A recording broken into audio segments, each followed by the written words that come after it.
Hello, everyone. My name is Jessica, and I am advocating for equitable access to education through instructional design. My advocacy aims to address systemic challenges by promoting inclusive learning environments and digital accessibility.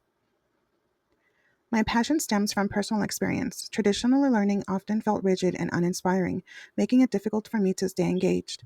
Looking back, I see how interactive visuals, adaptive learning tools, and culturally inclusive materials could have transformed my educational experience.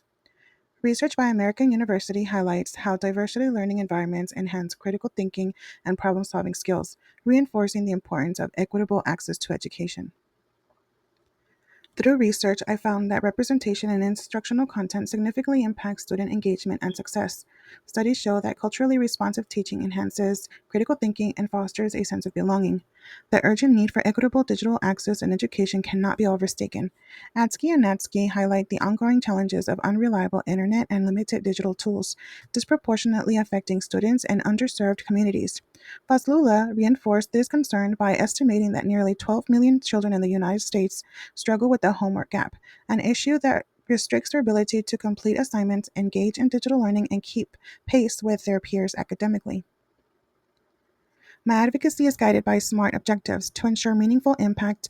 My key goals are to present my action plan at the Eagle Pass ISD board meeting, facilitate educator workshops, engage with policymakers, launch a tablet donation drive to provide students with essential learning resources, and collaborate with Texas rural founders to secure financial resources.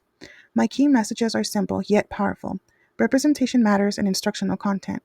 When students see diverse voices and cultures reflected in their learning materials, they feel valued and empowered. Learning materials should reflect diverse voices and experiences to foster inclusivity and eliminate bias. By integrating multicultural perspectives, we promote fairness and eliminate gaps in cultural curriculum design. To turn my advocacy into action, I implemented several initiatives. First, I launched an awareness campaign using flyers and social media.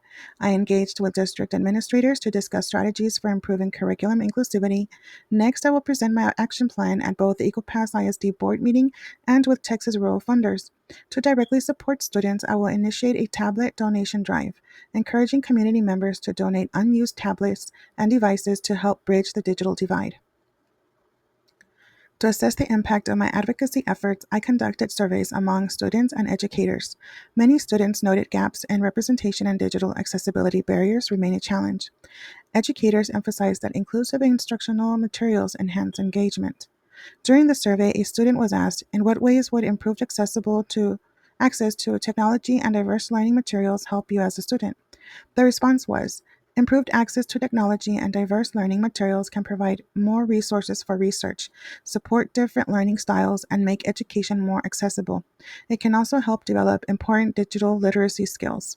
An educator was also asked, in your experience, how has representation or lack of representation in instructional content affect student engagement? The response was, when students see themselves reflected in the content, they engage more and feel like their voices matter. Without that representation, I've noticed they disconnect and lose interest quickly. It makes a big difference in how they show up to learn. My role as an advocate started by bringing awareness and approaching my actions with intention. From the beginning, I was committed to ensuring my efforts created lasting change rather than serving as a temporary initiative. One of my strengths throughout this journey has been my ability to adapt and refine my approach each week, ensuring that my advocacy remains impactful. Challenges such as securing stakeholder engagement and navigating resources limitations required continuous adjustments, but flexibility allowed me to move forward effectively. Keeping the survey open will allow me to continue tracking progress and assessing the impact of my advocacy efforts over time. Moving forward, I plan to refine my initiatives based on stakeholder feedback and survey results.